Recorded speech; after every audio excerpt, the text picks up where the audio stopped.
High বন্ধুরা, আমি Rishita creation থেকে সুচরিতা বলছি।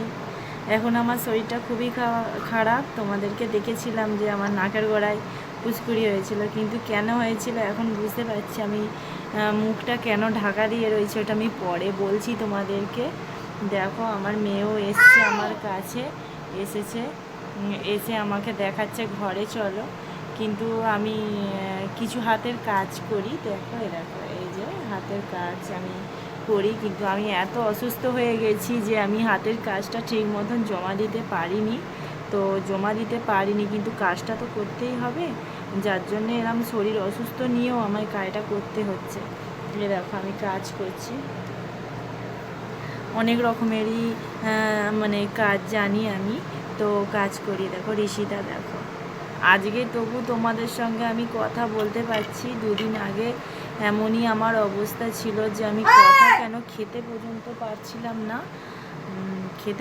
পারছিলাম না, এরম আমার অবস্থা হয়ে গিয়েছিল। তো যার জন্যে মানে আমি কোনো ভিডিও করতে পারছি না।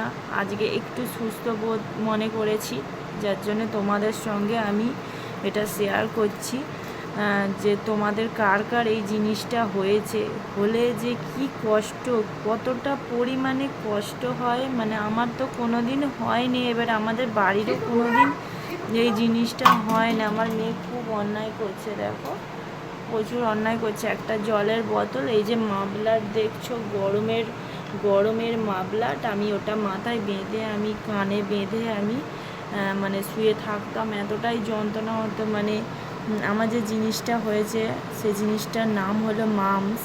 এই কানের গোড়া থেকে পুরো এইটা আমার পুরো মানে এখন তো তবু ভালো হয়ে গেছে। তো এদিকটা ভালো হচ্ছে, তো এদিকটা শুরু হচ্ছে। এরম পরিস্থিতির মধ্যে এখন আছি।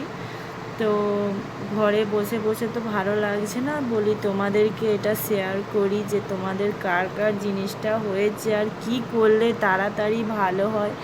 তোমরা অবশ্যই কমেন্ট করে জানাও যে কি করলে ভালো হয়। আর আমার তো শরীর খুবই অসুস্থ এটার জন্য। আর আমার ছোট মেয়ে, সে কারোর কাছে থাকতে চাইছে না, কিন্তু সে তো সমানেই তো বাচ্চা, তো মানে সে আমার কাছে আসার চেষ্টা করছে, কিন্তু সে আসতেও পারছে না ভালো করে, আমি তাকে নিতেও পারছি না। তোমরা অবশ্যই কমেন্ট করে জানাও যে মামস হলে কী করলে তাড়াতাড়ি ভালো হয়। আজকে তবু একটু ভালো আছি বলে কথা বলছি। কিছু তো খেতে পাচ্ছি না, লিকুইড খাবার খেয়ে আছি। তো আমার মুখটা দেখতেই পাচ্ছ, আমার মুখটা এমনিতেই অত মোটা নয়, সরু, এখন ফুলে প্রচুর মোটা হয়ে আছে, যার জন্য তোমাদেরকে কোনো ভিডিও আমি দিতে পারছি না। আর আমার মেয়ের তো খুবই কষ্ট হচ্ছে, যে তার মায়ের যদি এরকম হয় মেয়ের তো কষ্ট হবেই।